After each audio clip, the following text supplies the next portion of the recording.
We're continuing our Pass It On series, talking about spreading the good news, evangelizing, sharing Jesus with people. And was thinking about, if y'all remember back to the first week, Jess talked about like getting out messages so fast because of the internet, right? So everything goes by extremely fast. We can get messages to so many people so quickly. You know what people have to used to do to get messages out? Pigeons, carrier pigeons, right? We gotta. So yeah, that's the other slide. We do have pigeons in New York. We have pigeons all over the place. Here we go. All right. So the pigeons will give you kind of that first face, and then you would kind of grab them. You put the message that you want inside of a little capsule and put it on their legs, right? So that's how people used to get out some communication. And we may look at that nowadays and go like, that is not an efficient form of communication. I know that's what people had to do, but that's not a sufficient way to get out communication, right?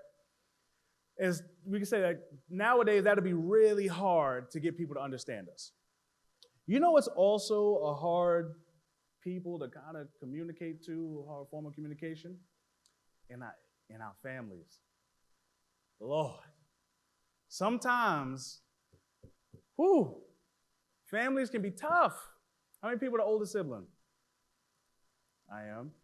How many middle siblings we got in here? 2s, 3s, 4s. How many people are the youngest? Yeah, the babies, all right? So, how many people are the parents? Because we have that represented in the room as well.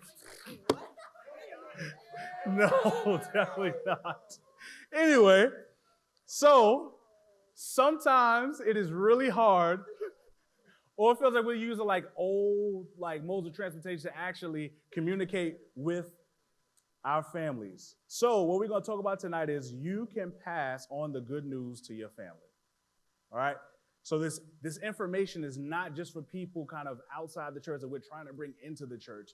You can actually pass on this good news to your family. So before we get into the chapter that we're going to get into, I want to summarize what's happening in Acts chapter 15. So we're going to be in Acts 16, but I want to summarize what's happening in 15.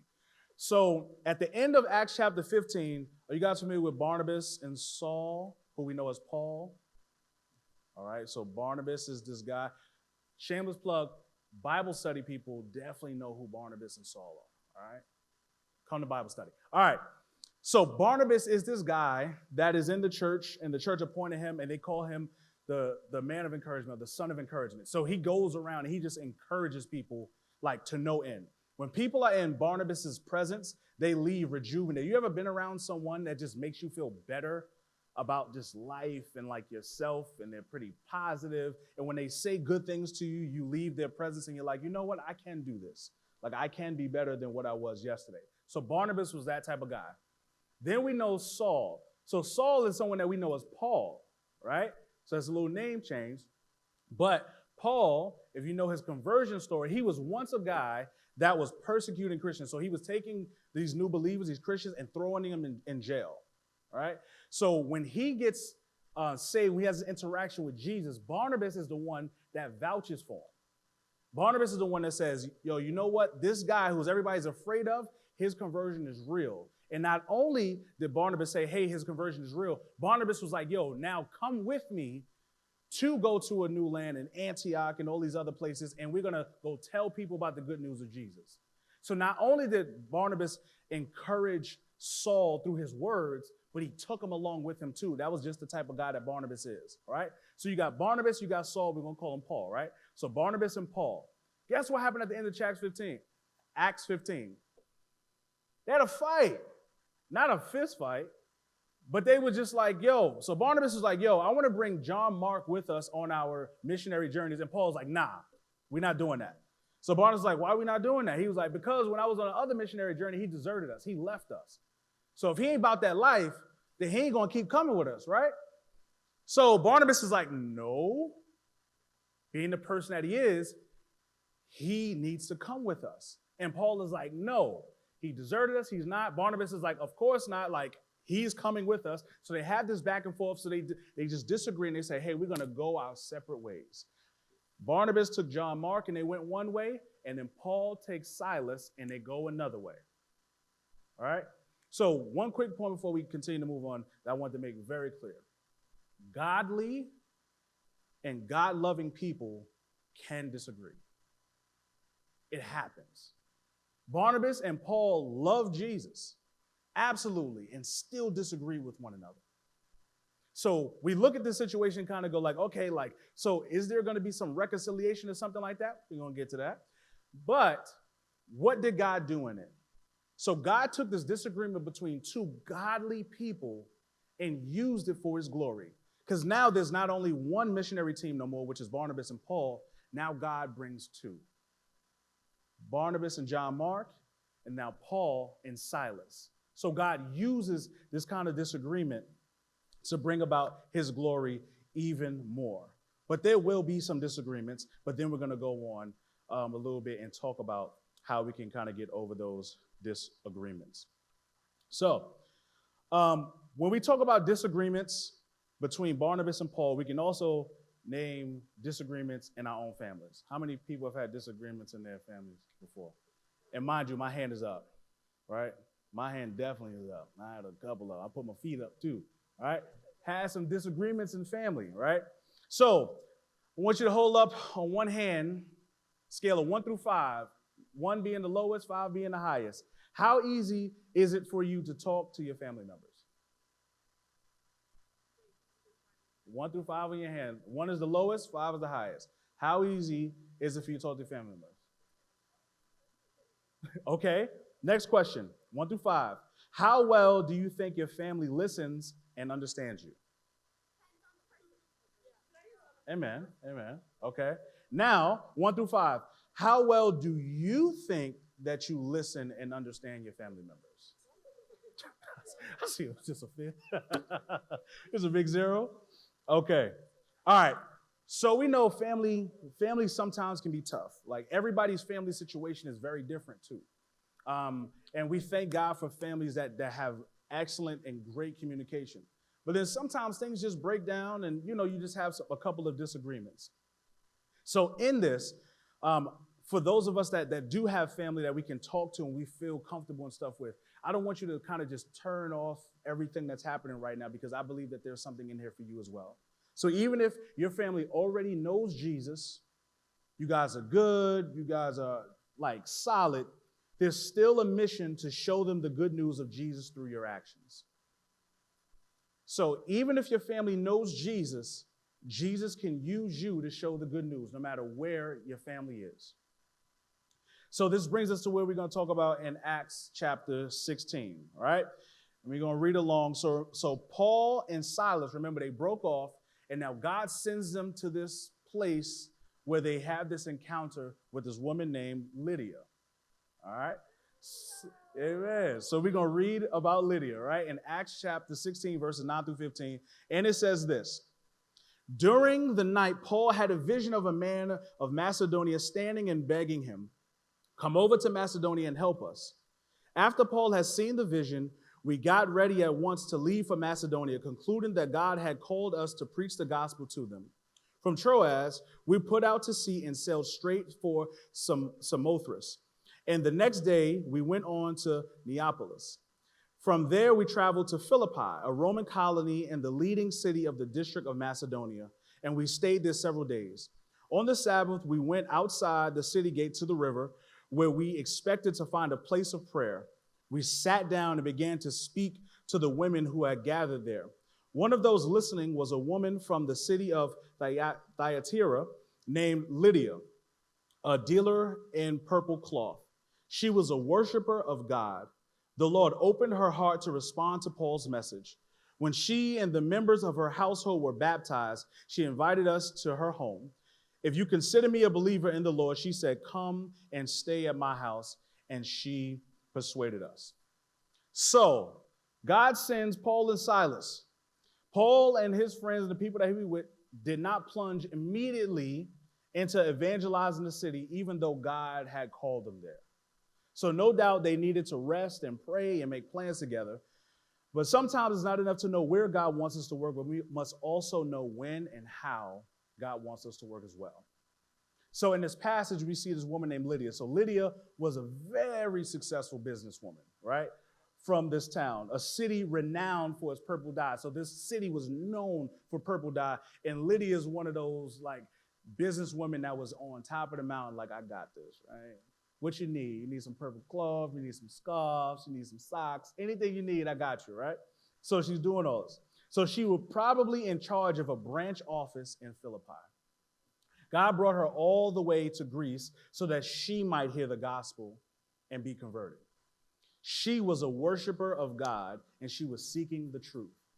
So God is orchestrating this interaction with Paul and Silas, where she gets to learn who Jesus is. But before that, Lydia was a seeker. She was a great businesswoman, but she was also seeking God. The reason I want to pause there for just a second is I guarantee you this. Some of you guys in here right now that are seeking the Lord, that are earnestly asking God to do something in your life and in your heart. And just like Lydia, God knows. And God is bringing and wants to bring help. There may be here infusion with your small group leaders, with your parents, with other people, but God sees your heart. And he saw Lydia's heart. So not only did he see Lydia's heart, he brought the people to give her the correct words for her to have faith in him. And then guess what happens? Her entire household gets saved. Lydia hears this word, and God used that to transform her entire household. So in this is the first time that we see God speaking through someone and their entire household get transformed? Definitely not. Another time we see this is 2 Timothy in chapter 1. So Timothy is a guy that Paul takes under his wing, takes him on missionary journeys.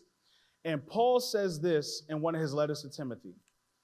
He says, I am reminded of your sincere faith, which first lived in your grandmother Lois and in your mother Eunice, and I am persuaded now lives in you also. So Paul is highlighting Lois and Eunice, who is Timothy's mother and grandmother, because of the faith that they've given him. They spoke words of encouragement, and they taught Timothy about the faith. So we see this movement of God speaking to and through people, and now they're speaking to their families, and God is doing something in their families, starting with one person. And that person can also be you. I want to take us over to 2 Corinthians 5, where it has some of these words. It says this, all this is from God who reconciled us to himself through Christ and gave us the ministry of reconciliation. That God was reconciling the world to himself in Christ, not counting people's sins against them. And he has committed to us the ministry of reconciliation. We are therefore Christ's ambassadors. As though God were making his appeal through us, we implore you on Christ's behalf, be reconciled to God. All right, so how in the world does that relate to what we talk about? So two things I want to highlight is the word ambassador and also ministry of reconciliation. An ambassador is just someone that speaks on behalf of someone else. So God is literally saying each and every one of us that have trusted our lives to Jesus, we are God's ambassadors. We are sent to go speak on his behalf to people. And not only are we his ambassadors, we're ministers of reconciliation. What in the world does that mean? Reconciliation means to restore friendly relationship. Not only just kind of act like things is good, but actually restore friendly relationship. So what does that have to do with family?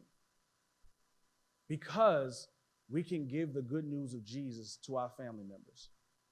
We can share this news as God's ambassadors every single day, but then also be ministers of reconciliation. I've had fights with my brothers before, and Lord knows we want to just stay in our room. But as a Christ follower, God calls me to reconcile with my brother. And that's not just to ask for forgiveness, but that's to bring back into friendly relationship. And God doesn't ask me to do that because it's just something that he just asked me to do. He modeled it.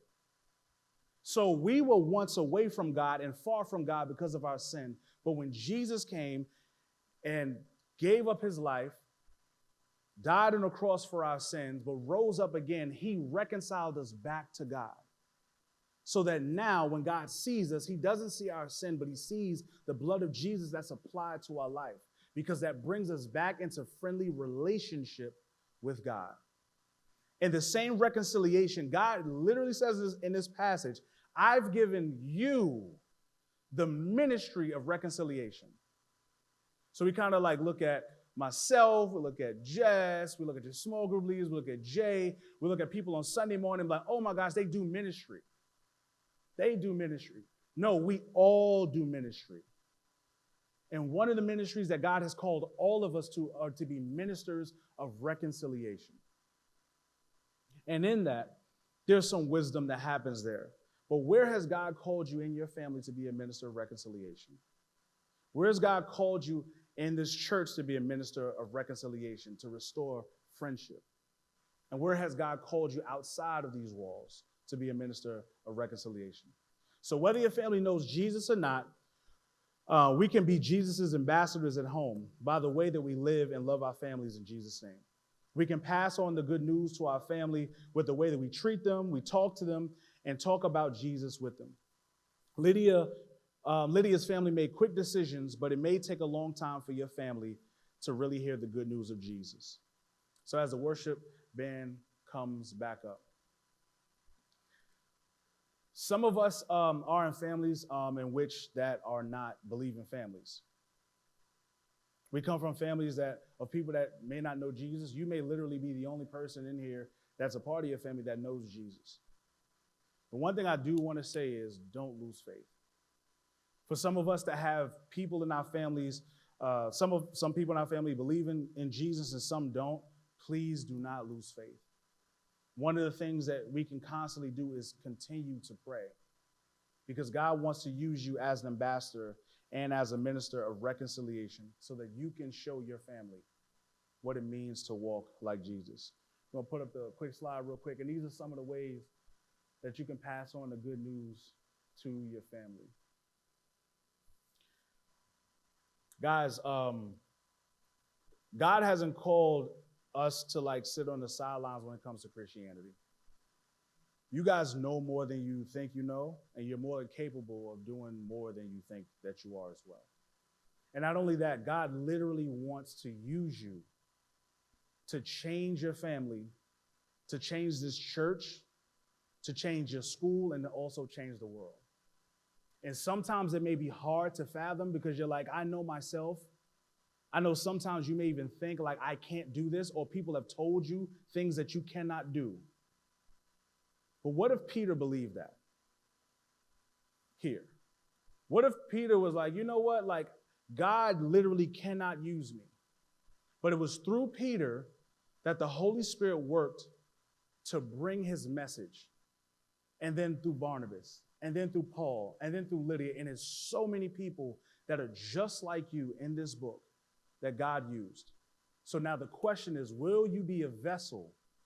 Will you choose to be God's ambassador? Will you choose to lean into the ministry of reconciliation that God has already called you to do, knowing that the only way you can complete it is through God's help? God loves y'all, wants to use y'all to change this world. Let's pray. Father, thank you, Lord, so much for your grace, for your mercy, for your love. God, sometimes it's hard to fathom you working in our families' lives sometimes. They know how it is that we are, and we know how it is that they are. And God, sometimes it's just hard to think that you can change someone because we see the worst in each other. But Lord, you have always been a heart changer. You have always been the mind changer, Lord. And the good work that you started, you will complete. So, Father, work through us so that we can speak and live this good news to our families. And thank you, Lord, for working in ways that we can't even imagine. We love you. In Jesus' name we pray. Amen.